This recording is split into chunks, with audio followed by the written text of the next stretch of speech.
नमस्कार दोस्तों, स्वागत है आप सभी का हमारे यूट्यूब चैनल ऑनलाइन एग्जाम गुरुजी पर।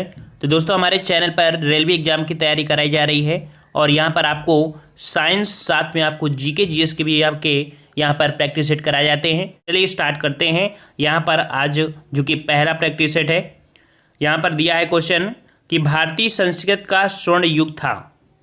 यहाँ पर पहला प्रश्न है, भारतीय संस्कृत का स्वर्ण युग था, कौन था?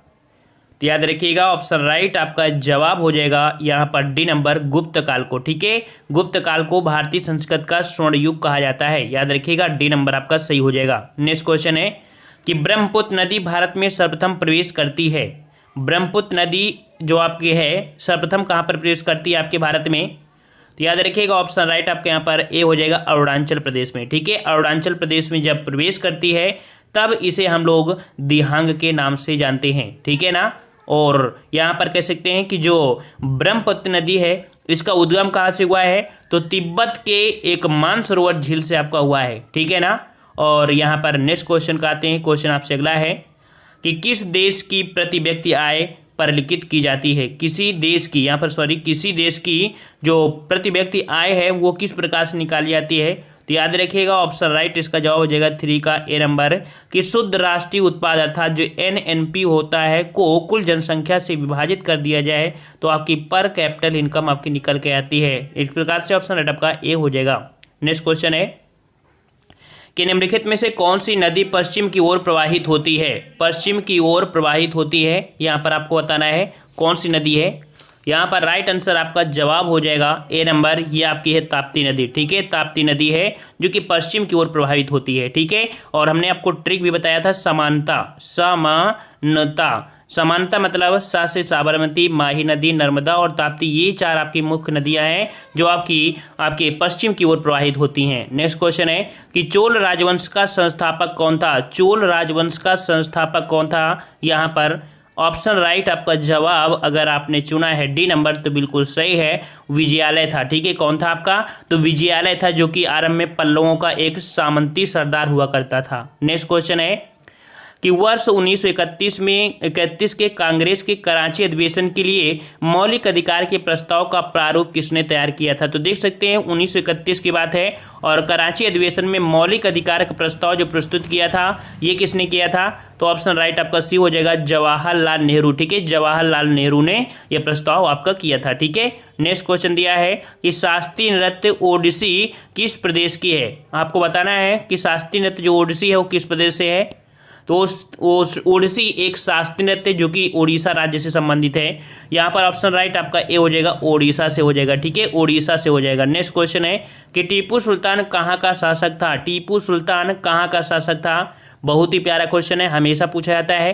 तो याद रखिए, टीपू सुल्तान आपके कर्नाटक में प्राचीन एक मैसूर राज्य है, तो ऑप्शन राइट आपका जवाब हो जाएगा डी नंबर, मैसूर का शासक था। ठीक है, कहाँ का था? मैसूर का शासक था। और मैसूर और अंग्रेजों के मध्य आपके युद्ध हुए थे 4। ठीक है, पहले युद्ध में क्या हुआ था कि इसके जो टीपू सुल्तान थे, और भी यहाँ पर इनके बारे में अच्छे क्वेश्चन आपके बन जाते हैं। जैसे टीपू सुल्तान किस युद्ध में मारा गया था? चतुर्थ युद्ध में मारा गया था। टीपू सुल्तान की राजधानी जो थी तो कौन थी? तो श्रीरंगपट्टनम थी। ठीक है, चतुर्थ मैसूर युद्ध के समय भारत का गवर्नर जनरल कौन था? तो लॉर्ड वेलेस्ली थे। इस प्रकार से क्वेश्चन बनते रहते हैं, इसके काफ़ी क्वेश्चन बनते हैं। अगला है, प्रथम बौद्ध परिषद कहाँ आयोजित की गई थी? प्रथम बौद्ध परिषद, तो 9 का ऑप्शन राइट आपका जवाब हो जाएगा सी नंबर, राजगृह में। तब कब की गई थी? मतलब कहाँ की गई थी? तो राजगृह में की गई थी, आजाद शत्रु के समय में। ठीक है, सप्तपर्णी गुफा में की गई थी। ठीक है, और अध्यक्षता किया था महाकश्यप ने। नेक्स्ट क्वेश्चन है कि कंप्यूटर के संदर्भ में स्टोरेज माध्यम की क्षमता की इकाई क्या है?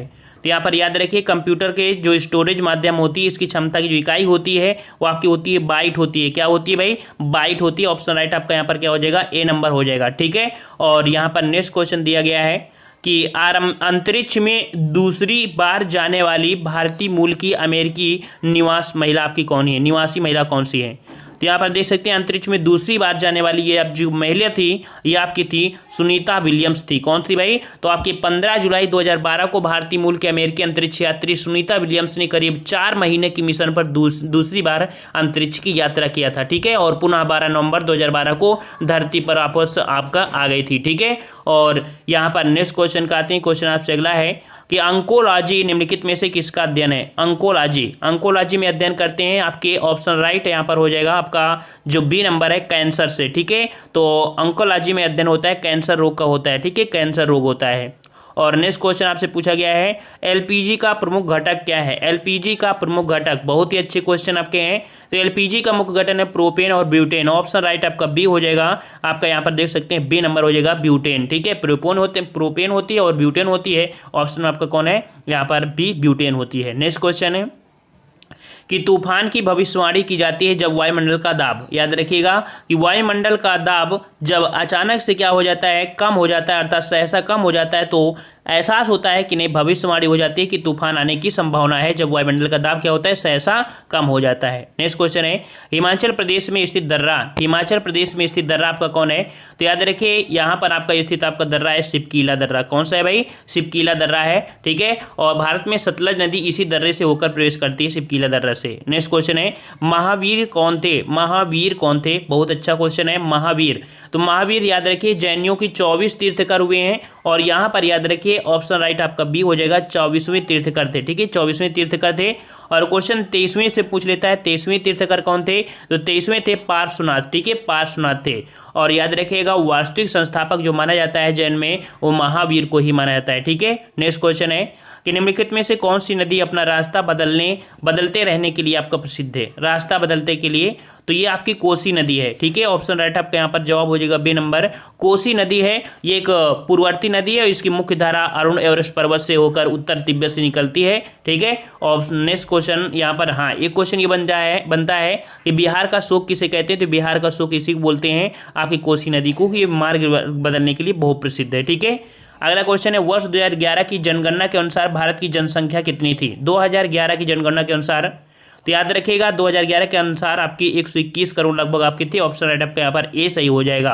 नेक्स्ट क्वेश्चन आपसे अगला पूछा गया है कि निम्नलिखित में से ऊर्जा का अपारंपरिक स्रोत कौन सा है। ऊर्जा का अपारंपरिक स्रोत आपका कौन सा है यहाँ पर 19 नंबर। तो 19 का ऑप्शन राइट आपका जवाब हो जाएगा यहाँ पर डी नंबर बायोगैस। ठीक है, बायोगैस है जो कि देख सकते हैं बायोगैस, जैव पदार्थ, सौर ऊर्जा, पवन ऊर्जा, लघु जल विद्युत परियोजना, ये सभी आपकी अपारंपरिक स्रोत में आती हैं। नेक्स्ट क्वेश्चन दिया है कि राष्ट्रपति को पदभार की शपथ किनके द्वारा दिलाई जाती है। राष्ट्रपति को पदभार की शपथ किसके द्वारा दिलाई जाती है। तो बिल्कुल अच्छा क्वेश्चन है, इजी क्वेश्चन है, हमेशा से पूछा जाता है। ऑप्शन राइट हो जाएगा भारत के मुख्य न्यायाधीश। ठीक है, तो राष्ट्रपति को पदभार या शपथ किसके द्वारा, तो भारत के मुख्य न्यायाधीश के द्वारा कराई जाती है। ठीक है, और अगर पूछा जाए कि भारत के प्रथम राष्ट्रपति कौन थे तो आपके डॉक्टर राजेंद्र प्रसाद। अगर पूछा जाए लगातार 2 बार राष्ट्रपति निर्वाचित हुए थे, याद रखिए, तो आपके यही डॉक्टर राजेंद्र प्रसाद थे लगातार। ठीक है, और पहली महिला राष्ट्रपति कौन थी, प्रतिभा देवी सिंह पाटिल। ठीक है, चलिए नेक्स्ट क्वेश्चन दिया गया है कि भारतीय संविधान के निर्माताओं ने राज्य के नीति निर्देशक तत्वों का विचार कहाँ से लिया है। राज्य के नीति निर्देशक तत्व ये कहाँ से लिए गए हैं, तो ये लिए गए आपके आयरलैंड से। कहाँ से लिए गए भाई, आयरलैंड से। तो यहाँ पर आपका जवाब 21 का हो जाएगा डी नंबर, आयरलैंड गणतंत्र संविधान से लिया गया है। ठीक है, और नेक्स्ट क्वेश्चन दिया गया है कि भाखड़ा नांगल परियोजना जो अवस्थित है, कहाँ पर अवस्थित है भाखड़ा नांगल परियोजना।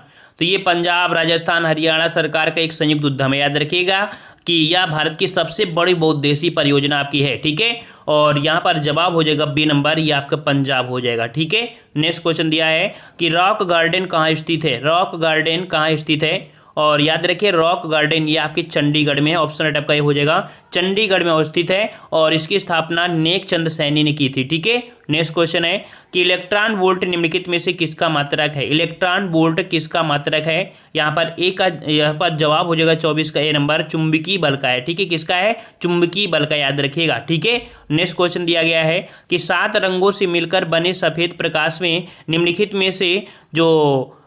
में से किस रंग में सर्वाधिक ऊर्जा होती है। नेक्स्ट क्वेश्चन है कि बादल वायुमंडल में तैरते हैं अपने, यहाँ पर बताइए बादल वायुमंडल में तैरते हैं, ऐसा क्यों होता है। ऐसा इसलिए होता है अपने घनत्व के कारण, अर्थात यहाँ पर वायु के घनत्व से कम होने के कारण बादल आपके वायुमंडल में तैरते रहते हैं। ऑप्शन आपका डी हो जाएगा, अल्प घनत्व के कारण। नेक्स्ट क्वेश्चन है कि भाभा परमाणु अनुसंधान केंद्र कहाँ स्थित है। भाभा परमाणु अनुसंधान कहाँ पर स्थित है, तो यहाँ पर बार्क अर्थात यहाँ पर ट्राम्बे हो जाएगा जो कि मुंबई में है। ऑप्शन राइट आपका ए सही हो जाएगा। ठीक है, ए नंबर। नेक्स्ट क्वेश्चन है कि सूर्य की किरणें मानव शरीर के निम्नलिखित कारणों से उपयोगी हैं। सूर्य की जो किरणें हैं मानव शरीर के लिए उपयुक्त हैं। क्यों उपयुक्त हैं? क्योंकि याद रखिएगा कि ये जो किरणें होती हैं ये मानव शरीर की त्वचा में जो विटामिन डी होती है उससे आपको हो जाती है। तो यहाँ पर ऑप्शन राइट कौन सा हो जाएगा? ए नंबर हो जाएगा। त्वचा को विटामिन डी देती हैं। ठीक है, नेक्स्ट क्वेश्चन है, किस प्रदेश में पूरे साल वर्षा होती है? किस प्रदेश में पूरे साल वर्षा होती है?